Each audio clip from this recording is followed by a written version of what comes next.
क्या आपने कभी सोचा है कि हमारे प्लेनेट का एक हिस्सा ऐसा भी है जहां प्रकृति पूरी तरह से अपनी ताकत के साथ जी रही है। यहाँ के पेड़ सिर्फ लकड़ी नहीं बल्कि पूरी दुनिया के लिए ऑक्सीजन का खजाना है। ये है अमेज़न जंगल, धरती का सबसे बड़ा और सबसे रहस्यमय रेन फॉरेस्ट। लेकिन आज ये जंगल संकट में है। हमारी आने वाली पीढ़ियों के लिए खतरे की घंटी बज चुकी है। क्या हम इसे बचा पाएंगे? अमेज़न जंगल इतना विशाल है कि यह 9 देशों में फैला हुआ है। इसका कुल क्षेत्रफल 5 मिलियन वर्ग किलोमीटर है, जो दुनिया के सारे वर्षा वनों का आधा हिस्सा है। यह जंगल हमें 20% ऑक्सीजन देता है। लेकिन सबसे शॉकिंग बात तो ये है कि इस जंगल का हर सेकंड में एक फुटबॉल मैदान जितना हिस्सा काटा जा रहा है। किसके लिए? कृषि और मवेशी पालन के लिए। सोचिए, अगर यही हाल रहा तो आने वाले सालों में क्या होगा। अमेज़न में 80,000 प्रजातियां के पौधे और पेड़ पाए जाते हैं। इनमें से कई पेड़ तो ऐसे हैं जिनका उपयोग हम दवाइयों में करते हैं। यह जंगल सिर्फ एक खूबसूरत जगह नहीं है, बल्कि एक बेहद महत्वपूर्ण चिकित्सा का समाधान भी है। अमेज़न जंगल में दुनिया की सबसे ज्यादा जैव विविधता है। यहाँ 10 मिलियन से ज्यादा प्रजातियां हैं, जिनमें से कुछ को हम आज भी नहीं पहचान पाए हैं। यहाँ के पेड़ केवल वातावरण को संतुलित नहीं रखते, बल्कि कई मेडिकल रिसर्च में भी मददगार साबित होते हैं।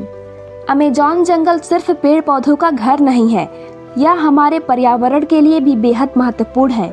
यह कार्बन डाइऑक्साइड को सोखकर ऑक्सीजन छोड़ता है, जिससे हमारे ग्रह का तापमान संतुलित रहता है। अगर यह जंगल कट जाएगा तो धरती का तापमान बढ़ जाएगा और ग्लोबल वार्मिंग में और वृद्धि होगी। इसके अलावा अमेज़न जंगल का जलवायु पर बहुत गहरा प्रभाव है। यह न सिर्फ बारिश का चक्र नियंत्रित करता है, बल्कि पूरे ग्रह के मौसम को भी प्रभावित करता है।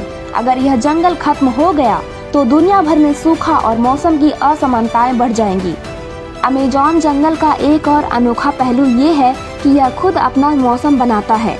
यहाँ की हवा में इतनी नमी होती है कि यह जंगल अपने आसपास बारिश और बादल बनाता है। अमेज़न का जंगल उन बादलों और बारिशों को पैदा करता है जो पूरी दुनिया में फैलते हैं। यह प्रकृति का एक अद्भुत व्यवस्था है जो सिर्फ अमेज़न में ही देखने को मिलती है। अमेज़न जंगल में आज भी कई आदिवासी जातियां रहती हैं जो स्टोन एज जैसी जिंदगी जीती हैं। इन आदिवासियों ने आधुनिक दुनिया से खुद को दूर रखा है और वे जंगल के साथ पूरी तरह से जुड़े हुए हैं। इनकी जिंदगी में ना तो तकनीकी यंत्र है और ना ही आधुनिक जीवन शैली। वे जंगल से जो कुछ भी लेते हैं वही उनके लिए जीवन का आधार है। इन आदिवासियों की जिंदगी हमें यह सिखाती है कि प्रकृति से दूर होने का कोई फायदा नहीं है। यह जंगल इनकी पहचान है और इनका अस्तित्व भी इन्हीं पेड़ों और जीवों के साथ जुड़ा हुआ है।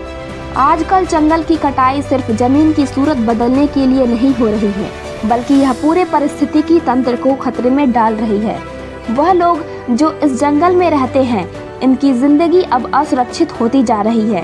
वहाँ की वन्य जीवों की प्रजातियां एक एक करके विलुप्त हो रही है।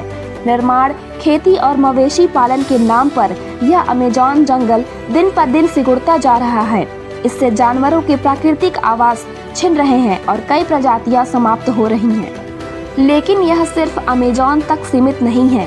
हमारे अपने देश भारत में जंगलों की अंधाधुंध कटाई हो रही है। हाल ही में हैदराबाद में फार्मा सिटी बनाने के लिए भारी मात्रा में जंगल काटे गए। हैदराबाद में इस क्लियरिंग से हजारों पेड़ और झाड़ियां काटी गई, जो पक्षियों, जानवरों और अन्य जीवों का घर थी। अब इन जीवों को अपना घर छोड़कर शहरों के बीच जाना पड़ रहा है, जिससे जानवरों के साथ अक्सर दुर्घटनाएं होती रहती हैं। अगर हम इसी तरह जंगल काटते रहें तो क्या होगा? क्या हम अपने आने वाली पीढ़ियों को इस प्रकृति के खजाने से वंचित करना चाहते हैं? अमेज़न जंगल और हमारे देश के जंगल हमारे जीवन के लिए बेहद महत्वपूर्ण हैं। अगर हम इनका संरक्षण नहीं करेंगे तो हम अपने आने वाले कल को खो देंगे। हमारी जिम्मेदारी है कि हम इन जंगलों को बचाने के लिए कदम उठाएं, क्योंकि जब जंगल खत्म होंगे तो केवल जानवरों का नहीं बल्कि हमारे जीवन का भविष्य भी खतरे में पड़ जाएगा। अमेज़न का जंगल और हमारे जंगल यह केवल पेड़ों का घर नहीं है, यह हमारी जिंदगी का हिस्सा है। अगर हम अब भी नहीं जागे तो एक दिन हमें यह भी नहीं मिलेगा। तो इस वीडियो को जितना हो सके उतना लोगों के पास शेयर कीजिए और हमारे चैनल को सब्सक्राइब करना ना भूलें।